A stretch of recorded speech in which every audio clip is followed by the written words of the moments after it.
Je vais vous poser une question et j'aimerais que vous y répondiez sincèrement. Vous êtes seul devant votre téléphone ou votre ordinateur, ou peut-être votre télé, donc répondez-y sincèrement. Est-ce que vous seriez capable de refuser 200 000 $, soit un peu plus de 120 millions de francs CFA, pour céder un de vos comptes sur les réseaux sociaux? Est-ce que vous seriez capable de faire ça? Je suis certain que si vous répondez honnêtement à cette question, il y a beaucoup de chances pour que la réponse soit négative, c'est-à-dire non, je ne refuserai pas. D'accord? Et il y a pourtant des gens qui le font. Pourquoi? Qu'est-ce qui peut motiver quelqu'un à refuser 200 000 $ quand on sait comment la vie coûte cher aujourd'hui? Eh bien, c'est ce que nous allons essayer de comprendre en analysant l'histoire récente et vraie de ce créateur de contenu tchadien, Al-Habib Ben Idriss, j'espère que je prononce bien, qui est le fondateur de Ben Academy sur TikTok et de l'Académie des sciences sur Facebook et YouTube, puisqu'il est sur différents réseaux sociaux. Et bien récemment, il a refusé 200 000 $, une offre qui a été faite par une entreprise américaine qui voulait racheter son compte. Pourquoi, à votre avis? On va décrypter ça et peut-être que d'ici la fin de cette vidéo, vous changerez d'avis vous-même, que vous vous direz qu'il y a des cas dans lesquels il est peut-être préférable d'attendre ou de ne pas vendre, tout simplement, de rester accroché à un certain nombre de principes, de valeurs. On en parle tout de suite. Je suis Régis Sezin, entrepreneur multipotentiel, conférencier, formateur et artiste. Je partage avec vous sur cette chaîne du contenu propulsif pour vous aider à rêver, oser et créer. Hello les rocks, j'espère que vous êtes solides. Moi je suis en parfaite forme et je suis plein de gratitude envers l'univers et le Big Boss. Welcome on board. Si vous êtes là pour la première fois, ici on rêve, on ose, on crée, de notre mantra Soyons Rock. Sur cette chaîne, on parle de business, de développement personnel, d'éducation financière. Ce sont 3 thématiques interconnectées qui vont vous aider à accélérer votre croissance personnelle et professionnelle. Ça nous arrive également d'aborder l'actualité aussi, mais quand on le fait, c'est toujours avec le prisme dev perso business pour que on puisse creuser un peu en profondeur. Voilà, regardez au-delà de ce qu'il y a juste en surface. Aujourd'hui, on va parler donc de ce créateur de contenu qui est avant tout un enseignant tchadien, qui fait parler de lui depuis de longs mois maintenant et qui récemment a encore mis un coup de pied de la fourmilière en disant non à une offre qui est une offre difficile à refuser. Juste avant de plonger dedans, puisqu'on va parler de business, c'est un business, la création de contenu, vous pouvez trouver plusieurs idées si vous en recherchez de business dans mon e-book 100 business rentables pour l'Afrique, le lien dans la description, et vous allez retrouver dans cet e-book-là donc 100 opportunités adaptées au contexte africain, une méthode qui vous permet d'évaluer un business pour voir s'il vous correspond, s'il vous convient, un template de business plan qui vous est offert et en plus de la présentation des 100 idées dans l'e-book, une vidéo complémentaire pour chaque idée. Donc c'est vraiment plus qu'un e-book, c'est un pack carrément qui vous est proposé pour vous permettre de trouver une idée et de commencer à travailler là-dessus puisqu'il y a le template de business plan qui vous aide à structurer l'idée. Voilà, si ça vous intéresse, cliquez sur le lien dans la description pour obtenir cette ressource de grande valeur. Alors, ce créateur de contenu, cet enseignant tchadien, est sur TikTok depuis un bon moment déjà et il cumule, tenez-vous bien, 3 millions d'abonnés sur TikTok. C'est énorme. C'est d'autant plus impressionnant qu'il produit du contenu éducatif et on sait que c'est pas le contenu qui est le plus apprécié par les internautes en Afrique. Les gens sont beaucoup plus intéressés par les ragots, les commérages, les buzz comme on dit, les challenges, tout ce qui tourne autour de la distraction à 100% avec la dépravation en fond de en filigrane, en background. C'est ce qui est promu, hélas. Mais voilà une exception qui confirme la règle. 3 millions d'abonnés sur TikTok, alors qu'il ne parle que de sciences, de mathématiques principalement, mais également de physique, de chimie. Alors j'aurais bien voulu mettre un extrait, mais évidemment pour des raisons que vous imaginez, de droit d'auteur, je ne le fais pas. Je vous invite à aller regarder Ben Academy si vous ne connaissez pas sur TikTok, sur YouTube et sur YouTube et sur Facebook. Sa page, c'est plutôt l'Académie des sciences. Et moi, j'ai découvert il n'y a pas très longtemps, en fait. Je l'ai découvert sur TikTok il n'y a pas très longtemps. Je me suis rendu compte qu'il était là depuis qu'il avait beaucoup de succès. Alors, qu'est-ce qu'il fait? Il propose des problèmes. Il présente des problèmes de mathématiques, de physique, de chimie, et il apporte des solutions. Il va résoudre les problèmes en live, ou alors il met les gens au défi, et parfois dans d'autres vidéos, il donne la solution plus tard. Bref, c'est très interactif, et il a pour mission, c'est la mission qui s'est assignée, en tout cas, c'est ce qu'il dit, quand vous allez regarder sur ses réseaux sociaux, il a pour mission de démystifier les sciences, de rendre tout ce qui tourne autour des maths, de la physique et tout ça un peu plus sympa, d'accord, et de créer de l'engouement autour de ces matières-là qui, on le sait, ne sont pas forcément les préférées de la majorité des élèves. Donc, c'est pour les lycéens, les étudiants et tous ceux qui sont curieux simplement des sciences. Donc, vraiment, il apporte quelque chose de nouveau. C'est un vrai souffle qu'il apporte à cette discipline-là à travers son approche, et il a trouvé des concepts intéressants pour véritablement captiver l'attention. Donc, il est dans la vulgarisation des mathématiques et des sciences en général, et il a trouvé une véritable approche, encore une fois, et c'est ça qui fait toute la différence. Ça marche tellement bien qu'il cumule plusieurs millions d'abonnés sur les réseaux sociaux. On a dit 3 millions sur TikTok, 600 000 sur Facebook, plus de 600 000 et plus de 300 000 à l'heure où je parle sur YouTube. C'est énorme. C'est énorme. Donc, ce créateur de contenu assez original se retrouve dans une situation particulière parce que une entreprise américaine lui fait une proposition. Elle veut racheter son compte TikTok, uniquement le compte TikTok, à 200 000 $. Plus de 120 millions de francs CFA. Pourquoi? Avant d'analyser le nom, qui vient donc du propriétaire, il a décliné l'offre, mais avant d'en parler, pourquoi une entreprise pourrait proposer une somme pareille pour un compte? Il faut que vous sachiez que la création de contenu, c'est un business. Et une des façons de gagner de l'argent, quand on fait de la création de contenu, c'est en vendant des pages ou des comptes. Il y a des gens qui sont spécialisés dans ce segment-là de la création de contenu. Ils créent des comptes ou des pages qu'ils font monter en flèche, et lorsque la page ou le compte est assez mûr, eh bien, ils vont chercher quelqu'un qui veut bien cueillir ce fruit mûr-là contre, évidemment, une rémunération. D'accord? Si vous avez une page de 30 000 abonnés, vous pouvez la vendre de 50 000, 100 000, 1 million. Plus la page est grosse, plus vous pouvez faire monter les enchères. Mais attention, il n'y a pas que le volume, le nombre d'abonnés. Non, il y a aussi la qualité. Et la qualité ici, elle va être appréciée comment? À travers l'engagement. Est-ce qu'il y a beaucoup de commentaires sous les vidéos? Est-ce que les gens interagissent les uns avec les autres? Est-ce qu'il y a beaucoup de likes? Est-ce qu'il y a beaucoup de partages?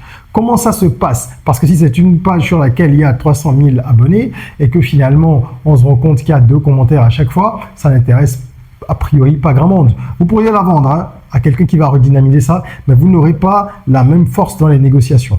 D'accord? Votre pouvoir de négociation ne peut pas être le même. Quand on prend le cas de Ben Academy sur TikTok, mais les gens commentent, c'est terrible, ils commentent à n'en plus finir, quoi.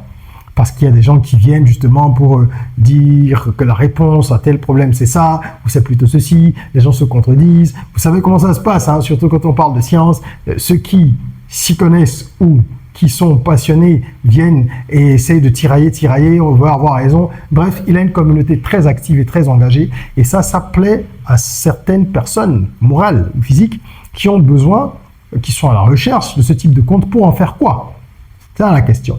Pour convertir ces pages. Alors, il y a 2 options. Soit celui qui achète votre compte, et c'est pareil dans le cas de Ben Academy, soit la personne physique ou morale achète le compte et va l'utiliser aux mêmes fins. Donc, elle va garder le même nom, ou elle peut changer le nom, mais garder l'esprit et continuer à produire du contenu similaire, parce qu'il y a déjà une communauté, et c'est la communauté qu'on achète, plus une communauté active. Ou alors, elle va se servir du fonds de commerce qui, dans ce cas ici, est vraiment le nombre d'abonnés et tout ce qui tourne autour, pour proposer d'autres choses et changer la ligne éditoriale. Et ça peut arriver aussi. Tout dépend du contrat qui est signé, tout dépend des clauses, tout dépend également de celui qui vend. Est-ce qu'il a envie que sa page devienne autre chose, même s'il la vend? Est-ce qu'il pose un veto là-dessus? Auquel cas, c'est pas sûr que celui qui achète soit d'accord, parce qu'il veut avoir les coudées franches pour faire ce qu'il veut. Donc, vous avez la possibilité de vendre, mais ça peut aller dans tous les sens. Vous n'avez plus de contrôle là-dessus. Et cette boîte qui achète, elle peut toucher des revenus si la page est monétisée, le compte est monétisé, ou elle peut vendre des produits ou des services. qui sont en lien avec la thématique de la chaîne ou du compte.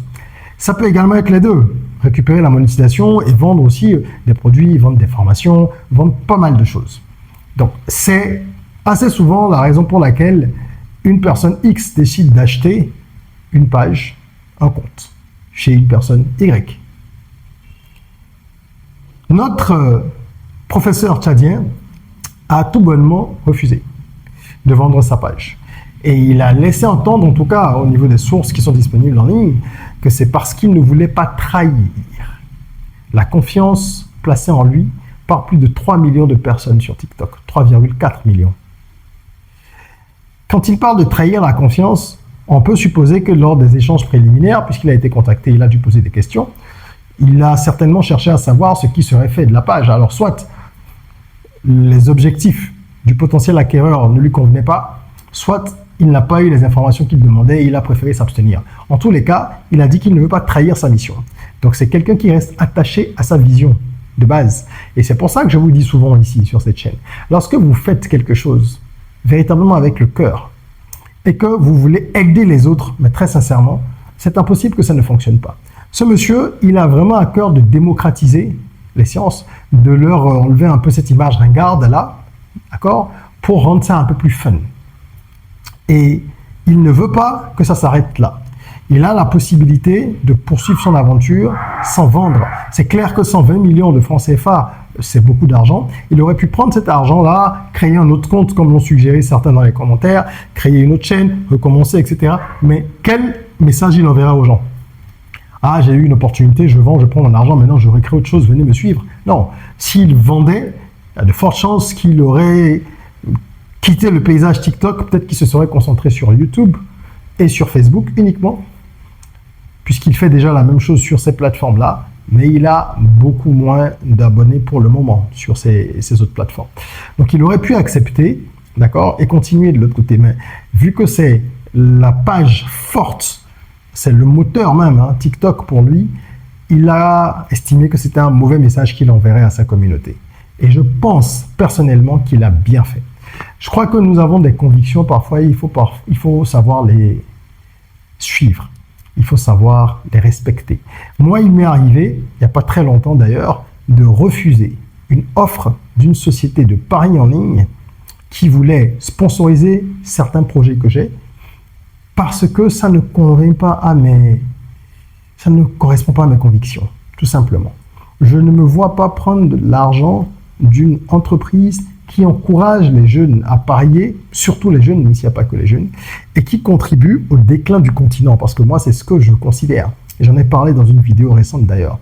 J'estime que c'est une drogue légale, les paris. Les paris en ligne constituent une drogue légale, parce que l'activité n'est pas interdite, mais quand vous voyez les dégâts que ça cause, ça fait peur. Et je ne me vois pas associer mon image à ce type d'entreprise.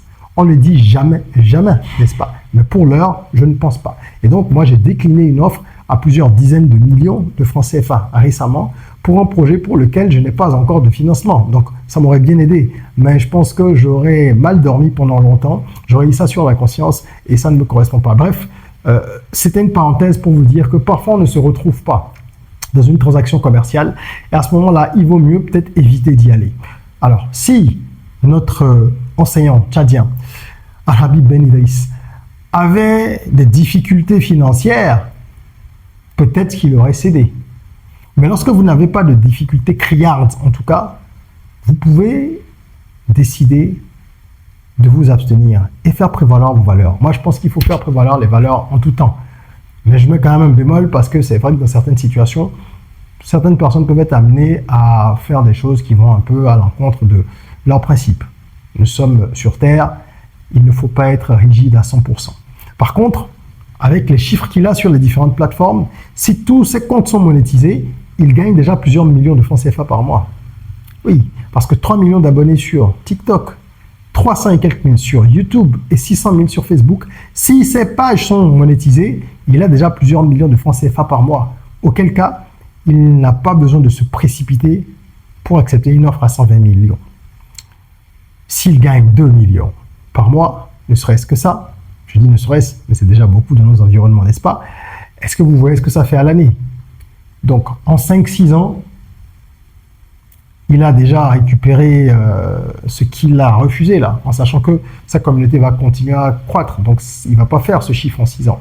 Il va le faire peut-être en 3-4 ans, hein, sans parler de ce qu'il a déjà engrangé jusqu'à présent.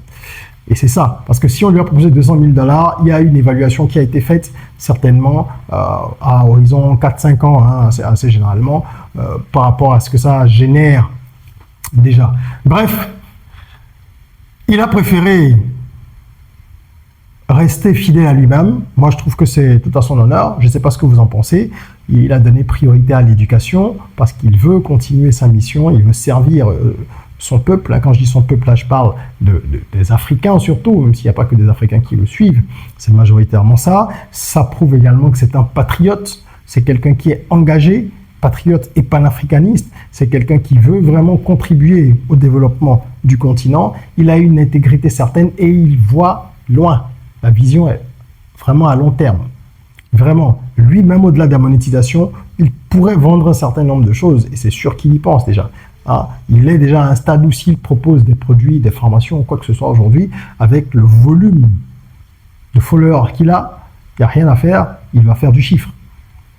Donc il tient un gros business et il a préféré ne pas prendre de risques parce que oui, lorsque vous refusez lorsque vous acceptez ce type d'offre, vous n'avez plus la main sur ce qui va être fait de votre bébé.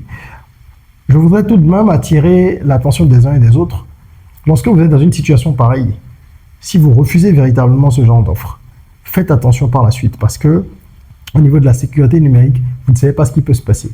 Tout dépend des interlocuteurs que vous avez eus. Si ce sont des gens vindicatifs, ils sont capables de tenter des choses pour, comment dire ça gentiment, essayer d'entraver la bonne marche de votre projet. Oui, parce que on sait très bien que certains comptes sont parfois soumis à des restrictions. On ne sait pas toujours d'où ça vient. Ça, c'est la réalité. Il ne faut pas oublier que les plateformes appartiennent à des hommes, même si on nous parle d'algorithmes, ça appartient à des hommes, ça appartient donc à des lobbies. Et vous pouvez vous retrouver dans le viseur de certaines personnes qui tenteraient de saboter votre travail. Donc il faut être prudent, bien sécuriser vos comptes et faire en sorte de ne pas enfreindre, comme on dit, les standards de la communauté, les guidelines, d'accord, le règlement, si vous voulez, pour dire simplement les choses, de chaque plateforme. Parce que si vous êtes dans le collimateur de certaines personnes morales, eh bien, à la moindre erreur, vous allez vous faire taper sur le doigt. Donc, il faut faire attention. Les pressions externes peuvent également émaner de diverses manières par rapport à son contenu, par rapport à tout ce qu'il véhicule. Il peut y avoir toujours de la part de ces personnes avec qui vous n'avez pas été peut-être OK sur un deal. Hein, je dis encore que ça dépend de la nature de ces personnes-là, il peut y avoir des frictions. Donc, il faut faire très attention et ne pas tomber dans les pièges qui pourraient vous être tendus. D'accord? Donc, voilà, c'est assez délicat. Il faut faire des choix et les assumer. Moi, je trouve qu'il a fait un choix intelligent et qu'il pourra par la suite, même s'il veut vendre plus tard, il vendra beaucoup plus cher. Et s'il ne vend pas encore mieux, c'est des revenus pour je ne sais pas combien de temps. Est-ce que vous savez que les vidéos que l'on fait lorsqu'elles sont monétisées constituent un des actifs les plus sûrs? Oui, parce que ça devient complètement des revenus passifs. Vous faites une vidéo une fois, elle peut vous rapporter de l'argent pendant 10 ans. Donc il faut penser long terme. Toujours penser long terme. Voilà, c'est ce que je voulais partager avec vous. Je serais curieux d'avoir votre avis maintenant qu'on est à la fin de la vidéo. Est-ce que vous pensez toujours qu'il aurait dû vendre pour ceux qui avaient cette opinion en début de vidéo? Et pour les autres, est-ce que vous êtes conforté dans l'idée qu'il a bien fait de ne pas céder? Laissez vos avis en commentaire, ça nous permet d'échanger. C'est ainsi qu'on s'enrichit et qu'on contribue à travers nos échanges au développement du continent.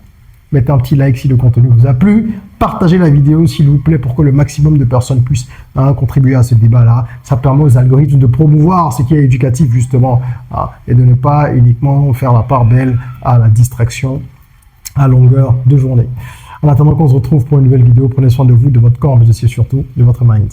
Rêvons, osons, créons, soyons rock.